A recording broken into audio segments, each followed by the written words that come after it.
नमस्कार स्टूडेंट्स, आज की इस वीडियो में हम बिग एम मेथड पर बात करेंगे। जैसा कि हमने पिछली वीडियो में सिंप्लेक्स मेथड को कवर कर लिया है, तो अब हम बिग एम मेथड को देखते हैं। और बिग एम मेथड को पढ़ने से पहले हम कुछ इसके बेसिक्स बताते हैं। जैसे कि अगर यहाँ पर लेस देन इक्वल का सिंबल रहा तो ओनली ऐड करेंगे हम सिलेक्ट वेरिएबल। समझते हो आप? स्लैक वेरिएबल आपने सिंप्लेक्स मेथड में पढ़ा है, s1 प्लस s2 इस तरह के। और ग्रेटर देन इक्वल टू या फिर केवल इक्वल टू का साइन रहेगा। सब्ट्रैक्ट तो करेंगे सरप्लस वेरिएबल क्वेश्चन से समझाएंगे हम। और ऐड करेंगे हम आर्टिफिशियल वेरिएबल। ठीक है, a1 a2 से दिखाएंगे इनको s1 s2 वो प्लस के साथ थे, ये माइनस के साथ हो जाएंगे। तो माइनस के साथ हो जाएंगे तो सर प्लस वेरिएबल, और प्लस s1 प्लस s2 तो सिलेक्ट वेरिएबल। ठीक है, और ये तो प्लस a1 है प्लस a2, इस तरह से आर्टिफिशियल, वो क्वेश्चन से आप समझ जाएंगे। तो फिलहाल तो ये कुछ बेसिक्स हैं, इन बेसिक्स से हम करेंगे। बाकी सिंप्लेक्स के ही हैं बेसिक्स। तो जैसे मिनिमाइज है तो उसके लिए ऑप्टिमलिटी कंडीशन होगी CJ माइनस ZJ। मिनिमाइज है तो इसका विपरीत होगा, ग्रेटर देन इक्वल टू होने चाहिए सारे। अगर वो बाई चांस मैक्सिमाइज टाइप की होती तो CJ माइनस ZJ मैक्सिमाइज है तो ये फिर लेस देन इक्वल टू 0 है ना। तो ये ऑप्टिमलिटी कंडीशन को आप ध्यान में रखें। इस ज़्यादा इसमें है कुछ नहीं, बाकी मैं आपको क्वेश्चन करवा देता हूँ, आपको समझ में आ जाएगा। देखिए, ठीक है भाई। तो देखिए, अब हम इसको स्टैंडर्ड फॉर्म में लेकर आते हैं। तो मिनिमाइज जेड बताइए इसका क्या होगा। मिनिमाइज जेड होगा भैया 7x1, स्टैंडर्ड फॉर्म लिख रहे हैं हम, 15x2 प्लस 20x3।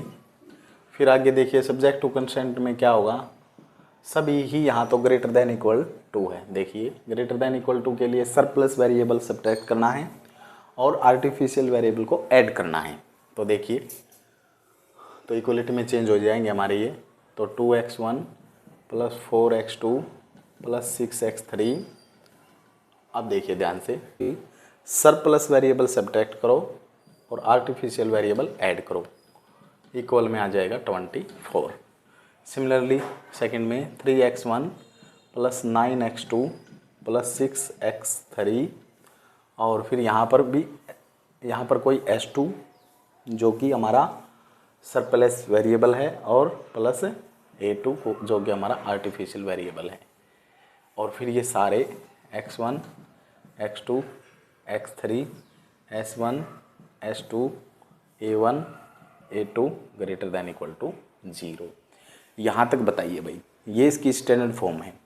अगर आपको ये लिखनी आई है तो आपको आगे आएगा। फिलहाल एक बात और है, आप मिनिमाइज जेड में और ऐड करें इनको, 0s1 0s2 0 कोफिशिएंट के साथ, और प्लस में a1 और प्लस में a2।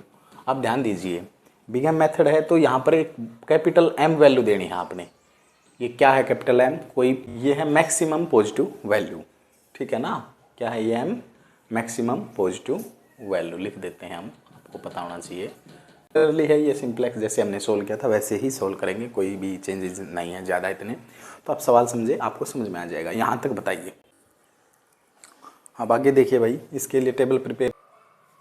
CJ बेसिक वेरिएबल, यहाँ पर फिर x1 x2 x3 s1 s2 a1 a2 बताइए। ठीक है, यहाँ तक आप ध्यान से समझिए। अब इनके यहाँ पर ये चेंजेस हैं। यहाँ पर क्या आते थे, s1 s2, यहाँ पर चेंजेस है, नोट कीजिए। यहाँ पर आएगा a1, यहाँ पर आएगा भैया a2। ठीक है, ठीक है भैया। तो यहाँ पर आप CBI लिख सकते हैं, इनके कोफिशिएंट क्या है। तो इसके कोफिशिएंट आप लिख सकते हैं कि कोफिशिएंट क्या है, यहाँ बताइए। इसमें देख के कैपिटल M, ये चेंजेस है इसमें, ये चेंजेस आप नोट कीजिए, यही है इसमें। ठीक है, वहाँ पर s1 s2 आता था सिंप्लेक्स में, तो हम इनिशियल टेबल बना रहे हैं इसकी। ठीक है, तो फिर आगे देखिए, यहाँ पर सब्जेक्ट टू कंस्ट्रेंट से पहले आप CJ के कोफिशिएंट भरे सभी, x1 का 7 ऑब्जेक्टिव फंक्शन से बनने होते हैं, आपको पता है, ये कोई चेंजेस नहीं है। सिंप्लेक्स में भी ऐसे ही किया था, 0 0 S1 S2 तक हुआ, तो यहाँ कैपिटल M, यहाँ भी कैपिटल M, यहाँ तक बताइए। देखिए अब आगे क्या है, यहाँ से सब्जेक्टिव कंसेप्ट से भरेंगे 2 4 X1 X2 और ये X3 6। अब S1 का कोफिशिएंट -1 है, S2 नहीं है तो 0, A1 का कोफिशिएंट 1 है, A2 नहीं है तो 0, और यहाँ पर सॉल्यूशन का कॉलम होता है तो वहाँ पर फिर ये इक्वलिटी वाला मतलब 24। ठीक है, आगे देखिए अब 3 यहाँ पर X2 X3, अब की बार S2 का कोफिशिएंट -1 है तो S1 का 0 हो जाएगा, ध्यान से समझे बिल्कुल, और A2 का 1 है तो अब की बार ये 0 हो जाएगा। बताइए यहाँ तक समझ में आया होगा मेरे ख्याल से। अब देखिए बराबर में भी लिखे आप जो भी है इसके, तो 30 है। अब इतना काम होने के बाद आप इसके लिए क्या कैलकुलेट करेंगे, ZJ कैलकुलेट करेंगे। तो ZJ को कैलकुलेट करें। ZJ का वही फार्मूला जो सिंप्लेक्स में था, जैसे कि 2m + 3m 5m 4m + 9m 13m 6m + 6m 12m, ध्यान से बिल्कुल, -m और ये तो -m। ठीक है ना। अगर आपको थोड़ा सा भी मतलब दिक्कत है कि अलग ऐसे दिखा दो इसको, मतलब मर्ज नहीं होना चाहिए।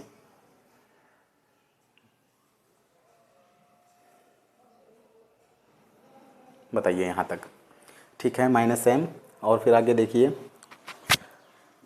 यहाँ तक हमारा ठीक है भाई। फिर आगे देखिए 0 और फिर यहाँ भी -m, मतलब इसके साथ मल्टीप्लाई फिर प्लस फिर ऐसे, वही सिंप्लेक्स वाला है। तो फिर यहाँ पर m है ना, ये सेकंड वाला 0, तो फिर यहाँ पर भी m, फर्स्ट वाले से 0 प्लस फिर दूसरे से m आएगा। यहाँ तक बताइए ठीक है, ये हमारा ZJ कैलकुलेट है। तो फिर इससे आगे हम करते हैं CJ - ZJ की कैलकुलेशन। तो ये CJ है और ये ZJ है, तो सब्ट्रैक्ट कर दो। बताइए 7 - 5m, ठीक है, 7 - 5m, ये 15 - 13m, और फिर आगे बताइए ठीक है भैया, और फिर ये है 20 - 12m, और 0 - m मतलब +m, ये भी +m, m में से m गया 0, m में से m गया 0। ठीक है, अब बताइए, अब है ये मिनिमाइज टाइप की प्रॉब्लम। जैसे सिंप्लेक्स में हम क्या करते थे, मिनिमाइज टाइप की प्रॉब्लम है तो नीचे से हम मोस्ट नेगेटिव वैल्यू ही पकड़ते थे, और मैक्सिमाइज की प्रॉब्लम थी, सिंप्लेक्स में भी ऐसा ही किया था। मैक्सिमाइज टाइप की है तो वहाँ पर मोस्ट पॉजिटिव लेते हैं, यहाँ हमेशा लिस्ट पॉजिटिव रेशियो लेने के बाद, है ना, वो सेम कंसेप्ट है। ऑप्टिमल, ये भी ऑप्टिमल कंडीशन में भी कोई चेंज नहीं है, वो भी सेम है। बाकी देखो अब ऑप्टिमल कंडीशन चेक कीजिए इसके लिए। मिनिमाइज टाइप के लिए क्या था, यहाँ पर विपरीत हो जाता है। मिनिमाइज टाइप के लिए है तो ग्रेटर देन इक्वल टू होनी चाहिए सारी ये वाली, तो ऐसा तो नहीं होगा, ग्रेटर देन इक्वल टू सभी वैल्यूज होनी चाहिए। तो देखो यहाँ कुछ नेगेटिव वैल्यूज हैं तो ऑप्टिमल तो नहीं है। तो इससे आगे फिर हमें की रो की कॉलम, बिल्कुल सेम कंसेप्ट से। तो नीचे मोस्ट नेगेटिव वैल्यू बताइए भाई कौन सी है, बता सकते हैं आप। मोस्ट नेगेटिव m में देखिए, ये तो पॉजिटिव है, इन को छोड़ दो, -12 -13 -5, तो ये वाली मोस्ट नेगेटिव -13m। ठीक है, तो ये आपका क्या कॉलम है, की कॉलम है। और इसी तरह से अब यहाँ पर रेशियो लेंगे। रेशियो कैसे लेते थे पता है आपको, सिंप्लेक्स में भी ऐसा ही किया था, 24/4, चलो जो भी की कॉलम में जो भी एलिमेंट सेलेक्ट हुए उनसे रेशियो, तो 6, और 30/9, 30/9 देखो आप क्या 9 × 27, तो 3 पॉइंट कुछ है, तो ये है मतलब हमारा लिस्ट पॉजिटिव। यहाँ लिस्ट पॉजिटिव लेना होता है, ठीक है ना। तो लिस्ट पॉजिटिव है तो फिर ये हमारा क्या हो जाएगा, बताइए क्या हो जाएगा भैया, ये की कॉलम, ये की एलिमेंट, और ये हमारा एंटरिंग वेरिएबल, और फिर इसके सामने वाला लीविंग वेरिएबल। ठीक है, तो हम इटरेशन 1 करेंगे, इटरेशन 1। मतलब इटरेशन तो हमें करना पड़ेगा क्योंकि ऑप्टिमल कंडीशन आई नहीं है हमारी। तो कर देते हैं, देखो तो यहाँ पर CJ, यहाँ पर बेसिक वेरिएबल, यहाँ पर ध्यान देना है आपने, चेंजेस होगा हमारा क्या था ये देखिए, x2 एंटरिंग वेरिएबल है और A2 लिविंग वेरिएबल है। तो पहले तो आप x2 को ही लिखें, ठीक है, बाकी वो तो फिल कर देंगे आप, x1 x2 वहाँ कोई चेंज नहीं होता, S1 x3 S1 S2 A1 और A2, ठीक है। फिर उससे आगे बताइए, यहाँ पर इनके कोफिशिएंट जो भी हैं 7 15 20 0 0 M और ये भी M, ठीक है। अब यहाँ पर देखिए, पहले हम इसको भरेंगे, तो x2 है तो यहाँ x2 का कोफिशिएंट डाल दें, और यहाँ पर तो A1 है, वो कोई दिक्कत नहीं है, तो उसका तो कोफिशिएंट M ही रहेगा अभी, ठीक है। यहाँ तक बताइए, ये काम हमने किया है। तो आप ध्यान से समझिए, कैसे बनाते थे हम, जैसे न्यू, अब यहाँ की एलिमेंट जो भी सिलेक्ट हुआ है, अब न्यू रो बनानी है इटरेशन 1 में, तो सिंप्लेक्स में भी वैसे ही बनाते थे जैसे सिंप्लेक्स में बनाया था ना, की एलिमेंट से डिवाइड कर देते थे, सिंपल, ठीक है ना। क्या करते थे, ये पूरा लिखो ना भैया, यहाँ तक पूरा हो जाएगा ये, कोई दिक्कत नहीं। तो सिंप्लेक्स में क्या करते थे बताइए, सिंप्लेक्स में इसी से भाग दे देते थे, तो वही आप काम यहाँ कीजिए, 9 से भाग, ये एलिमेंट है 9, तो डिवाइड करते जाएं, 3 डिवाइड बाई 9 1/3 1, 6 डिवाइड बाई, तो 3 दूनी 6 और 3 तिया 9, 2/3 0 -1/9 0 1/9, ठीक है, और फिर 30/9। अच्छा एक बात ध्यान समझे, A2 है ना हमारा, क्या है, लिविंग वेरिएबल है, नोट कीजिए इसको, लिविंग वेरिएबल है, तो जब यहाँ पर नहीं है, ये खाली रहेगा, यहाँ कुछ नहीं आएगा, 9 से डिवाइड ही कर रहे हैं हम, तो फिर यहाँ पर आएगा, यहाँ तक डिवाइड करो, 30/9, 30/9 आपको पता है क्या होगा, 3 दाई 30 और 10/3, ये बताइए, ठीक है। ये अगर आपको बनानी आई है तो अब उसको कैसे फिल करना है, ये तो आसान तरीके से सिंप्लेक्स में ऐसे ही तो किया था, ठीक है, ऐसे ही अब यहाँ करना है, तो समझ में आ रहा होगा मेरे ख्याल से। तो देखिए अब क्या करना है, यहाँ उस रो को फिल करना है, जिसको भी फिल करना चाहते हैं उसके एलिमेंट को क्या करें, तरीका बताया था आपको, 2 एक लिए लिखे इनको ऐसे, 2 4 6 -1 0 1 0 24, सब में माइनस करना है अभी, ऐसे ही सिंप्लेक्स में हमने किया था भैया, तो सिंप्लेक्स की वीडियो तो आपको आनी ही चाहिए, ठीक है ना, उसके बेसिक है बिल्कुल वो, तो इसके लिए तो अब देखिए यहाँ पर हमें क्या करना है, जिस भी रो को आप न्यू बनाना चाहते हैं, न्यू एलिमेंट से फिल करना चाहते हैं, तो उसमें की कॉलम पकड़ते वक्त एक एलिमेंट सेलेक्ट हुआ था उसी में, तो वो था 4, वो रखना है अब यहाँ पर कॉमन, 4 4 4 4 4, यहाँ भी 4, सभी जगह 4 ही। फिर मल्टीप्लाई कर देनी है, आपको पता है मल्टीप्लाई हम किस से करते हैं, वो देखिए, मल्टीप्लाई हमेशा जो हमारा मतलब ओल्ड वैल्यू डिवाइडेड बाय की एलिमेंट से जो रो बनी है, ऐसे ही सिंप्लेक्स में भी किया था ना, ऐसे ही बिल्कुल सेम है, प्रोसीजर सेम है। तो इन एलिमेंट को करते चले, 1/3 1 2/3 0 -1/9 0, ठीक है।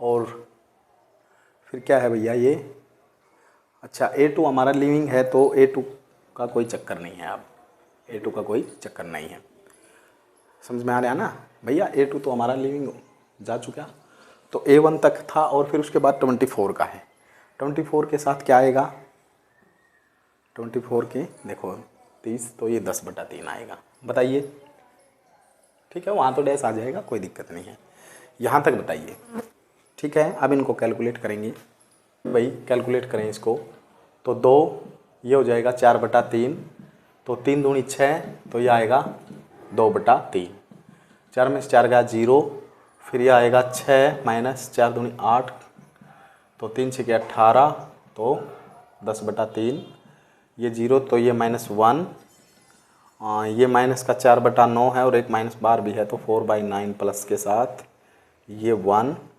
और भैया यहाँ तो डैश है, और ये A2 के लिए डैश है क्योंकि वो लिविंग वेरिएबल हो चुका है ना।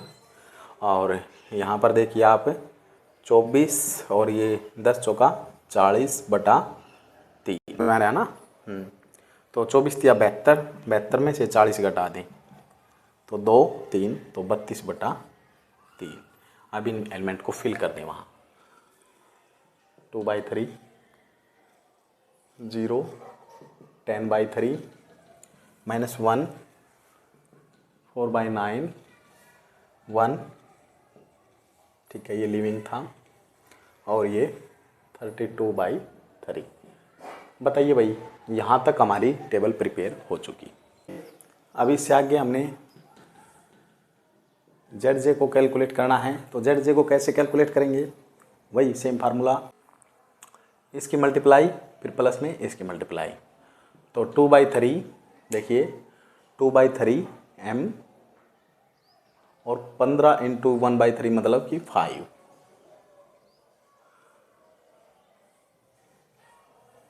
बताइए, ठीक है।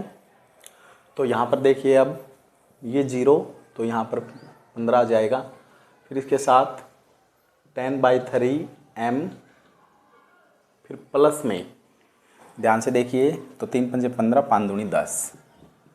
ठीक है भैया, कैलकुलेट कर सकते हैं, कोई दिक्कत नहीं है। और फिर ये -m, उसके साथ 0, फिर 4/9m 4/9m, फिर इसके साथ करेंगे 15 और ये है भैया तो 3 तिया 9 3 पंजे 15 तो माइनस का 5/3। ठीक है, अब आगे देखिए यहाँ तक हम आ चुके। तो ये क्या है m और दूसरे के साथ 0 और बाकी तो ये तो लिविंग है ये हमारा। बताइए, ठीक है, ठीक है, ये हमारा लिविंग है। तो इससे आगे फिर देखिए 32/3 m प्लस फिर 10/3 और यहाँ पर 15 तो 3 पंजे 15 तो यहाँ पर कितना आ जाएगा भैया 50। तो यहाँ तक बताइए आपने ZJ को कैलकुलेट कर लिया है। अब इससे आगे हमें क्या कैलकुलेट करना है बताइए, CJ माइनस ZJ। तो अब यहाँ पर हम CJ माइनस ZJ को कैलकुलेट करके बताते हैं आपको।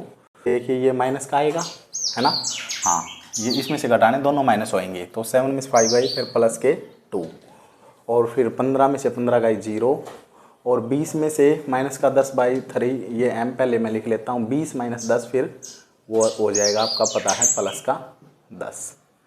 ठीक है, और बताइए फिर 0 में से m प्लस m हो जाएगा, ये माइनस का 4/m निशान ही बदल जाएंगे, +5 सिंप्लेक्स का है, हम थोड़ा सा आप फास्ट कर सकते हैं, हम समझा चुके हैं इन चीज़ों को। फिर m में से m गया 0, यहाँ पर लिविंग है।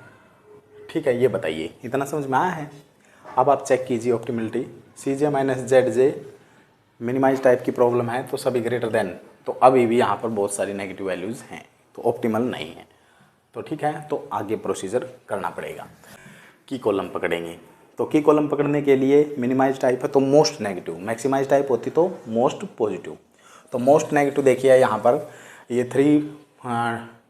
0 पॉइंट कुछ आएगा, इसको डिवाइड करेंगे तो ये 3 पॉइंट कुछ आएगा, ये 0 पॉइंट कुछ आएगा, आप डिवाइड करके देखें 0.6 और ये 3 पॉइंट कुछ और ये भी 0 पॉइंट कुछ, तो यही है भाई नेगेटिव तो है इनके आगे, तो मोस्ट नेगेटिव ये बनी है। तो ऐसे आप कर सकते हैं।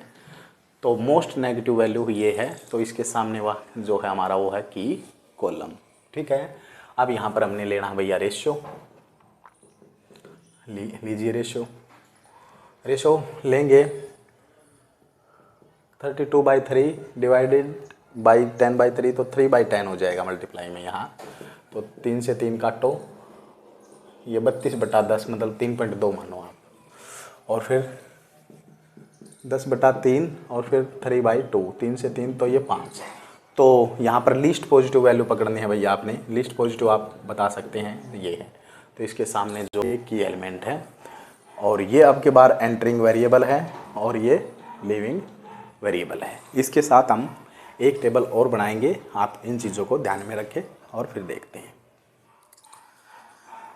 देखिए भाई, तो यहाँ पर एंटरिंग वेरिएबल क्या है आपकी बार x3 और x3 का कोफिशिएंट भी लिखे 20, तो ये चेंजेस हैं, ठीक है। और एक बात चेंजेस ये हैं कि A1 A2 ये नहीं भरे जाएंगे क्योंकि ये दोनों लिविंग है, पहले लिविंग हो चुका था, अब ये लिविंग वेरिएबल है, तो ये है। और उसके बाद फिर क्या है, अब आपने इसको भरने के लिए क्या है, डायरेक्ट 10/3 से डिवाइड करना है और फिर दूसरे को भरने का स्टाइल आपको पता ही है, ठीक है।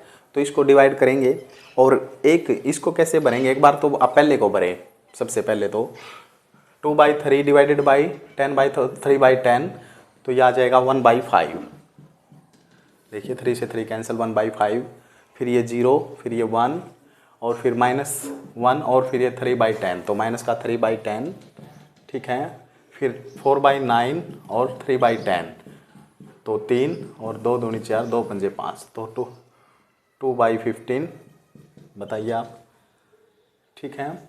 और नेक्स्ट फिर ये दोनों लिविंग हो चुके हैं हमारे A1 A2, और अब 32/3 और फिर 3/10 है ना, तो ये 32/10, ठीक है। देखिए भाई, अब हमने ये तो हमने फिल कर दिया है डिवाइडेड बाय के एलिमेंट से, ओल्ड वैल्यू डिवाइडेड बाय के एलिमेंट्स, हमको ऐसे ही फिल किया जैसे पीछे इटरेशन 1 में किया था, तो वीडियो लंबी ना जाए, ठीक है। तो इस कारण से हमने पहले ही कैलकुलेट करके दिखा दिया है कि इनके इसको नया बनाना चाहते हैं तो इसके सारे एलिमेंट को आप वर्टिकली लिखें 1/3 1 ऐसे, ठीक है। और फिर माइनस में से अब ये एलिमेंट कैसे आया वो देखिए, जब भी हम जिसको भी नई वैल्यू से फिल करना चाहते हैं तो की कॉलम बनाते वक्त उस रो में एक एलिमेंट सेलेक्ट हुआ है वो 2/3, तो 2/3 सब जगह आ जाएगा। A1 A2 की कोई ज़रूरत नहीं है, दोनों लिविंग हो चुके हैं हमारे, ठीक है। ये बात भी समझनी है आपने भैया। देखो आपको या ये होना चाहिए, देखो ये लिविंग हो चुका था है ना, तो इसलिए A2 पहले लिविंग, तो इनकी कोई ज़रूरत नहीं है। फिर उसके बाद क्या किया आपने, इतना काम करने के बाद, ठीक है, गुणा में क्या करना है, सबके गुणा में करने हैं जो भी ये न्यू एलिमेंट बनते हैं 1/5 0, ऐसे ही फिल किया था पिछले इटरेशन में। तो आप ये कैलकुलेशन आप कर सकते हैं, आपकी ये सारी वैल्यू फिल होती जाएंगी। अगर आप इतना समझ जाएंगे तो फिर ZJ को कैलकुलेट करना कोई बड़ी बात नहीं, इसकी मल्टीप्लाई देखो 4 और +3, तो 4 + 3 7, इस तरह से सारे ZJ कैलकुलेट किए हैं हमने। और फिर उसी तरह से CJ - ZJ 0 0 0 ऐसे कैलकुलेट करें और फिर ऑप्टिमलिटी को चेक करें, CJ - ZJ greater than equal to, क्योंकि मिनिमाइज है, तो देखो ये भी ग्रेटर देन इक्वल टू 0, ये भी ग्रेटर देन और ये 0, मतलब ऑप्टिमल है, ठीक है। तो हमारी ऑप्टिमलिटी रीच हो चुकी, हमारा ये सॉल्यूशन है, ठीक है। माई Z का आंसर है, तो ये है हमारा। और सॉल्यूशन लिखेंगे इसका क्या है, वो x1 x2 x3 की क्या वैल्यूज आई हैं आप बताएं, वो यहाँ से x3 है 32/10, इसको आप काट भी सकते हैं, x3 है ये, तो ये 16/5 आ जाएगा भाई, है ना। और फिर x2 हमारा कितना है 6/5, x1 इसमें आया नहीं तो इसका मतलब 0 है। अब हम इसको चेक कर सकते हैं, ठीक है, हमारा आंसर ठीक है या नहीं है, उत्तर की पड़ताल बोलते हैं जिसको। तो ये रहा भैया हमारा मिनिमम Z ऑब्जेक्टिव फंक्शन, इसमें वैल्यू डाल के देखें एक बार, ये आप सारे डाल के देखोगे ना वैल्यू, तो देखो ये 0 हो जाएगा और 6/5 × 15, वो पहले वाला तो 0, और फिर x3 क्या है 20 × 16/5, सोल्व करें आप, 5 चौका 20 और 5 तिया 15, 18 और 16 चौके 64 को ऐड कर ले तो 82, इसका मतलब हमने करेक्ट किया है। तो अब हमने बिग एम मेथड समझाया है आपको, ज़्यादातर इसमें सिंप्लेक्स का ही यूज़ है, ठीक है। बाकी हल्का फुल्का चेंज है जो हमने वो बता दिया था, फिर भी कोई समस्या रहती है तो आप बता सकते हैं, ठीक है। तो ये मेथड आपको कैसा लगा कमेंट बॉक्स में ज़रूर बताना। यदि फिर भी कोई समस्या है या फिर वीडियो में कोई प्रॉब्लम है तो आप कमी को हाईलाइट करें कमेंट बॉक्स में, ताकि हम भविष्य में सुधार कर सकें। और अगर वीडियो पसंद आई है तो लाइक करें, चैनल को सब्सक्राइब करें। पढ़ते रहें, स्वस्थ रहें। जय हिंद, जय भारत, वंदे मातरम।